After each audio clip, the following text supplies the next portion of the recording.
నమస్కారం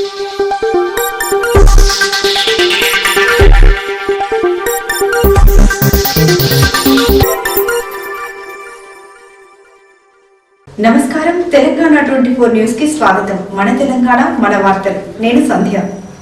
సికింద్రాబాద్ కంటోన్మెంట్ లోని మడ్ఫూడ్ ప్రాంతంలోని జీఈ కార్యాలయ ఆవరణలో వెలిసిన శ్రీ దుర్గా భవానీ మాత ఆలయం 16వ వార్షికోత్సవ మహోత్సవాలు గురువారం అత్యంత భక్తి శ్రద్ధలతో వైభవంగా నిర్వహించారు.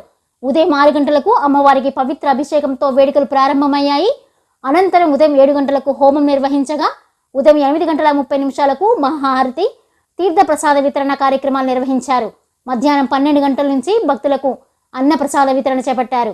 వార్షికోత్సవ వేడుకలకు వందలాది మంది భక్తులు హాజరై శ్రీ దుర్గా భవానీ మాతను దర్శించుకొని ప్రత్యేక పూజలు నిర్వహించి అమ్మవారి ఆశీర్వాదాలు పొందారు. భక్తుల రాకతో ఆలయ ప్రాంగణం ఆధ్యాత్మిక వాతావరణంతో కలకలలాడింది.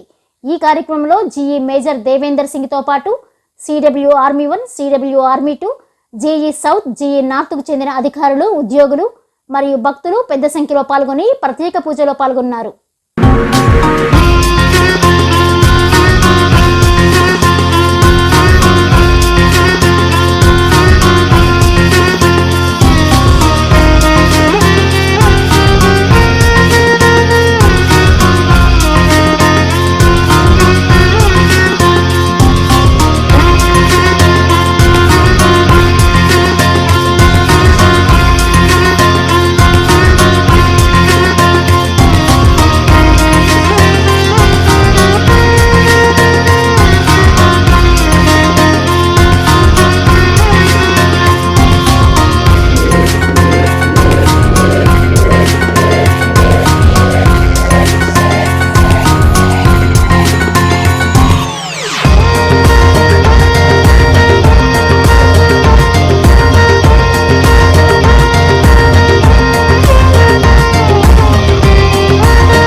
మరిన్ని అప్డేట్స్ కోసం చూస్తూనే ఉండండి తెలంగాణ 24 న్యూస్.